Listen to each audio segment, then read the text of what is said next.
تو ان کے بارے میں کیا کہہ رہے ہیں؟ کہہ رہے ہیں اگر زندہ مجتہد عالم ہو تو پھر زندہ مجتہد کی طرف رجوع کرنا ضروری ہے.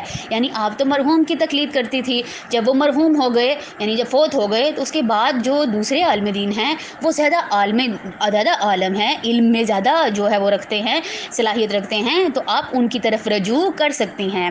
کہہ رہے ہیں کہ رجوع کرنا ضروری ہے، مطلب کر نہیں سکتی، ضروری ہے، سوری. پھر کہہ رہے ہیں اگر کسی ایک کا عالم ہونا معلوم نہ ہو سکے.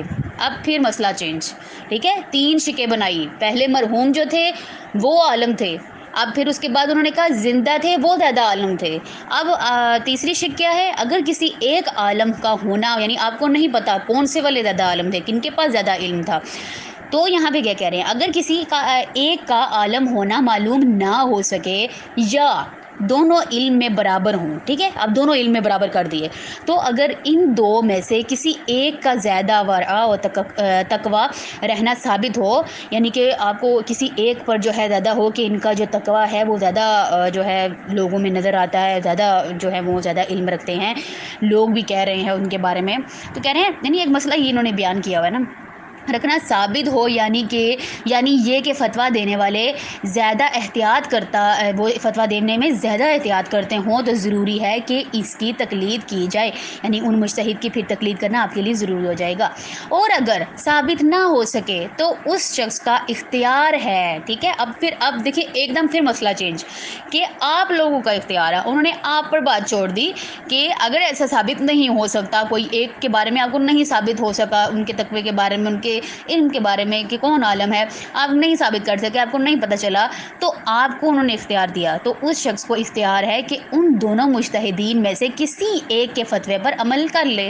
یعنی ان دونوں میں سے پھر آپ پر اپنا مطلب انہوں نے چھوڑ دیا آپ پر کہ آپ چاہیں تو جس کے فتوے پر عمل کرنا چاہیں کر سکتی ہیں. البتہ ایسے موارد میں جہاں اجمالی علم ہو، اجمالی یعنی تھوڑا سا علم ہو، اجمالی تھوڑا سا کم علم ہوتا ہے، یعنی اجمالی علم حاصل ہو یا کسی شرعی تکلیف پر اجمالی دلیل قائم ہو جائے. یعنی کوئی آپ کا شرعی مسئلہ ہے، یعنی کوئی حیض کا کوئی بھی مسئلہ ہو سکتا ہے، نفاس کا، یعنی کہ کسی شرعی تکلیف پر اجمالی دلیل قائم ہو جائے. مثلاً آگے مثال دے رہے ہیں، قصر اور تمام کے درمیان اختلافی مقامات. یعنی کہ آپ کو قصر نماز میں شک ہو گیا، کیا میری یہاں پہ قصر نماز ہے یا میں پوری پڑھوں؟ تو ان چیز میں مثال انہوں نے دیا ہے کہ آپ کو شرعی اس مسئلے میں آپ کو جو ہے اختلاف ہو گیا، تو مقامات پر کہنے اختلاف ہو جائے تو احتیاط واجب کی بنا پر دونوں کے فتاووں کا خیال رکھنا ضروری ہے. پھر آپ ان کے دونوں کے مسئلوں کو دیکھیں گی اور پھر عمل کریں گی. اس مسئلے میں تقلید سے مراد معین مجتہد کے فتوے کی پیروی کرنے کو صرف اپنے اوپر لازم قرار دینا ہے، نہ کہ اس کے حکم کے مطابق عمل کر. یعنی کہ یہاں پر آپ جو ہے اپنے جو آپ جن کی تقلید کرتی ہیں ان کے فتوے پر آپ نے عمل کرنا ہے. بس اس میں پوری بات انہوں نے، یعنی ایک ہی مسئلے میں انہوں نے 5 سے 6 شکیں نکالی، پھر اس کے ساتھ ساتھ انہوں نے جواب دیا ہے. کوئی مشکل نہیں ہے. تو میں نے جیسے مجھے یقین ہے کہ جیسے میں نے سمجھایا آپ کو سمجھ آ گئی ہوگی. تو خراً اگلا مسئلہ دیکھیں، مسئلہ نمبر 9 میں کہہ رہے ہیں کہ مکلف کے لیے وہ تمام مسائل، مکلف اب کون؟ مکلف کسے کہتے ہیں؟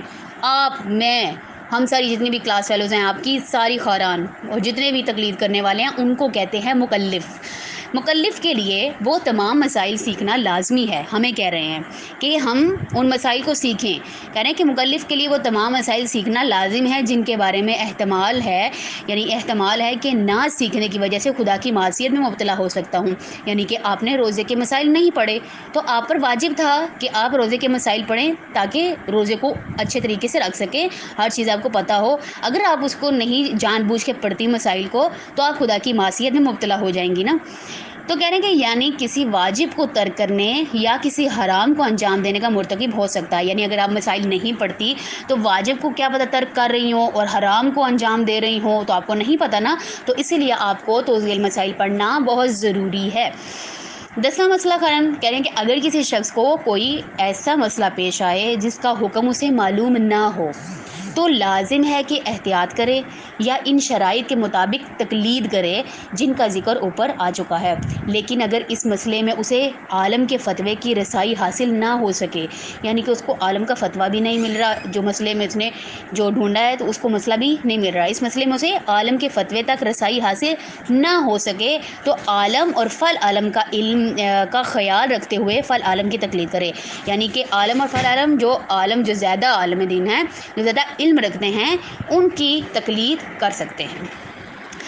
آگے دیکھیں مسئلہ نمبر 11 میں کہہ رہے ہیں اگر کوئی شخص مجتہد کا فتویٰ کسی دوسرے شخص کو بتائے، ٹھیک ہے، آپ کا ایک مسئلہ تھا، اگر کسی مجتہد کا جو ایک فتویٰ ہے کسی دوسرے شخص کو بتائے اور پھر مجتہد اپنا فتویٰ بدل دے، یعنی آپ نے کسی کو مجتہد کا فتویٰ بتا دیا اور بعد میں وہ فتویٰ جو ہے تبدیل ہو گیا، تو اب آپ کا کیا فریضہ بنتا ہے یہاں پہ، تو وہ بتائیں گے۔ کہنے کہ پھر مجتہد اپنا فتویٰ بدل دے تو اس کے لیے دوسرے شخص کو فتوے کی تبدیلی کی اطلاع دینا ضروری نہیں ہے، یعنی کہ آپ نے اگر ایک خواہر کو فتویٰ بتایا، بعد میں پتہ چلا آغا سستانی نے تو فتویٰ تبدیل کر دیا، تو آپ پر ضروری نہیں ہے کہ آپ ان خواہر کو ڈھونڈیں، ان کا نمبر ڈھونڈیں، ان کو بتائیں کہ نہیں خواہر یہ ایسا نہیں تھا، آپ کو اس کی اطلاع دینے کی ضرورت نہیں ہے۔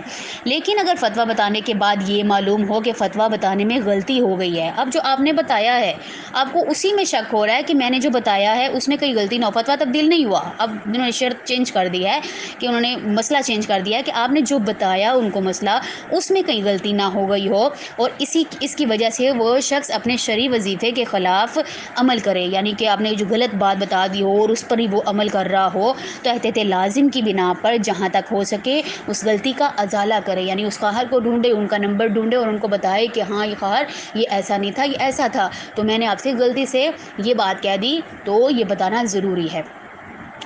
اگلا مسئلہ دیکھیں، مسئلہ نمبر 12 میں کہہ رہے ہیں آخری مسئلہ ہے اگر کوئی مکلف ایک مدت تک